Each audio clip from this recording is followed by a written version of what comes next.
Fala pessoal, todos bem? Sejam todos muito bem-vindos, eu sou o William Godoy. Esse vídeo tem patrocínio da 1xBet, que é uma empresa bookmaker, garante vocês grandes ganhos e pagamentos rápidos. Nosso cupom promocional exclusivo para vocês inscritos no nosso canal está aqui, Godoy1x, que te dá 200% de bônus no seu valor depositado. Link na descrição do vídeo, também deixa o nosso comentário fixado, acesse o nosso link. Na hora que você baixar e for realizar o seu depósito, você preenche com o nosso cupom Godoy1x para você garantir 200% de bônus. E a partir dali, você vai fazer o seu palpite vencedor. Você pode aproveitar o jogo de segunda-feira, Santos e Ituano, na 1xBet com o nosso cupom Godoy1x. Bom, galera, vamos fazer aqui um panorama de uma atualização sobre o Flamengo no mercado da bola, sobre a negociação do Marcos Antônio e também do Claudinho. E, além disso, algo que o pessoal não tem tocado no assunto, eu acho que talvez estejam esquecendo, que envolvem essas negociações, que na verdade envolve a posição do Flamengo no mercado da bola, nesse mercado da bola, e a importância desse mercado da bola para o Flamengo, internamente falando, tá? Então deixa aí o seu like, deixa aí a sua curtida, vamos bater esse papo aqui.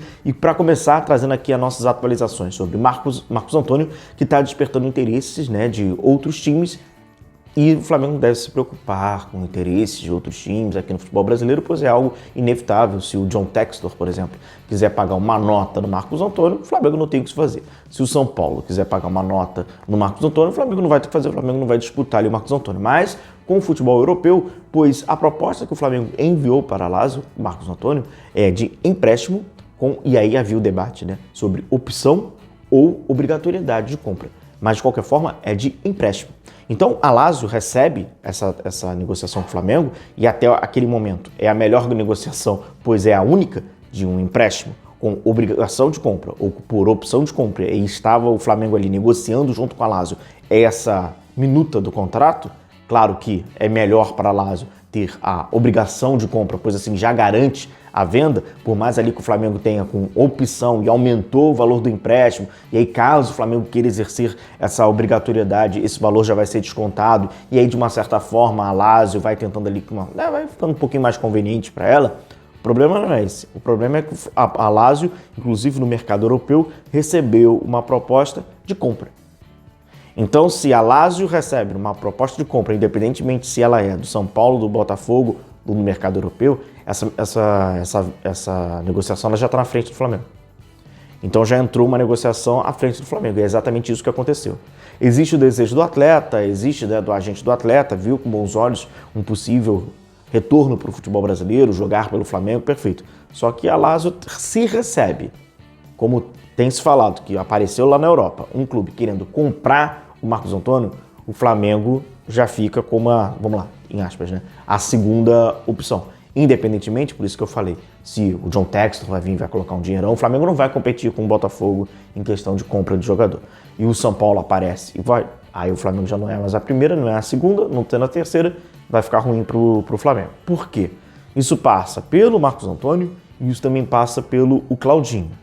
O Flamengo está contratando esses jogadores para reforçar o seu elenco. É bem diferente de movimentos que o Flamengo fez anteriormente, de que contratou ou contrata esses jogadores para reforçar os titulares.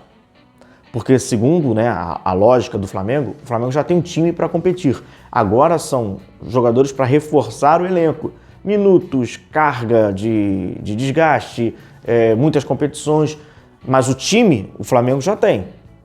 A gente pode até aqui debater se é ou não é assim, pode reforçar aquele, mas tem uma certa verdade ali. Existe uma certa verdade. O Flamengo tem um time. Esses jogadores, tanto que eles entrariam para competir ali, quem sabe buscar uma vaga, tem vaga ali e tal, mas é isso. Então não tem aquele desespero da montagem do time, o que é diferente quando a gente olha, por exemplo, São Paulo, até mesmo o Botafogo, dependendo ali da posição. E o Claudinho. O Claudinho, a gente já havia falado no nosso vídeo da semana passada, ou no iniciozinho, foi na semana passada, que o Claudinho negociar com o clube russo não é simples como nunca foi. Isso não é de agora, não é uma exclusividade do Flamengo com o Claudinho, não é uma exclusividade do futebol brasileiro com o futebol russo em 2024, em 2023. Historicamente, sempre foi muito difícil. O que acontece é que havia-se uma informação de que o Flamengo iria conseguir o Claudinho após a Copa da Rússia.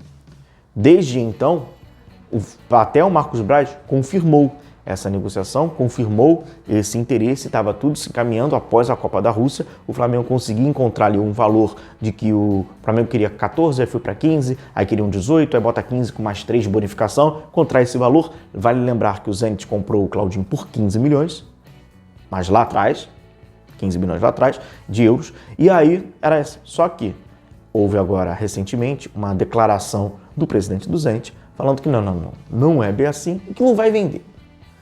É aquelas, fica jogando aqueles verdes também, é que ele não vai vender, que pode ser que venda daqui a alguns dias, mas para dificultar algumas situações, e o que foi apurado é que o Matheus Gonçalves estaria no negócio. Ou seja, então, o Zenit queria, vamos vender o Claudinho, como já queria vender o Claudinho, vamos vender aqui o Claudinho, se vier uma proposta boa, o Flamengo enviou uma proposta, mas me dá mais um jogador. Ele vai lá e vai no jogador de prospecção. Vamos aqui no Matheus Gonçalves, jogador mais novo, tal, vem cá, vou querer esse. E aí fica emperrando essas negociações. A verdade é que hoje, estou gravando esse vídeo na segunda-feira, as negociações elas estão emperradas, elas estão travadas. O Flamengo está com os dois ali em stand-by, mas não depende, em aspas, não depende do Flamengo. Depende agora dos clubes e das propostas. Ambas as propostas não são grandes propostas. Não são grandes. O Flamengo não está desesperado para contratar o Marcos Antônio e tampouco para contratar o Claudinho.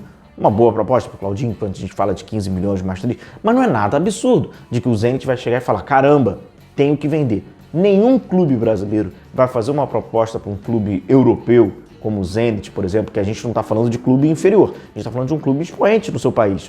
Na Rússia, o Zenit é um clube expoente e ele vai receber uma proposta inegociável.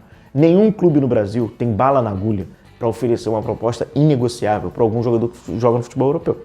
Se algum clube fizer isso, o cara está praticamente flertando com a irresponsabilidade. Então vai ser aquilo.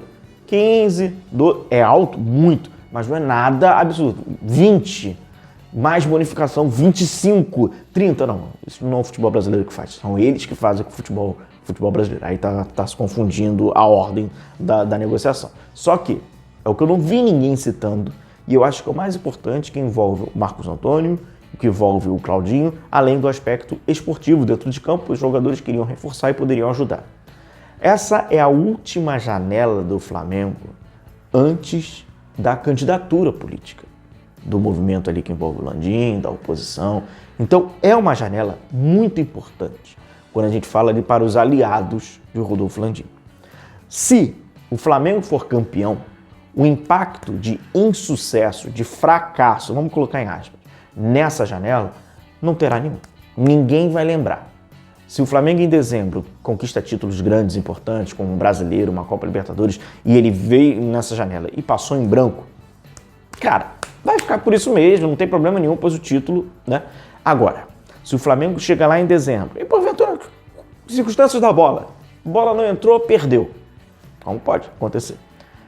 E aí você tem ainda, corroborado com o insucesso esportivo dentro de campo, porque vai querer se criar o que aconteceu, né? As causas. E aí vai ver falta de reforço ou não sei o quê. Vai lembrar dessa passagem em branco do Flamengo, tem um peso muito grande. E o que aumenta esse peso é uma postura que o próprio Flamengo teve, pois vaza demais. O Flamengo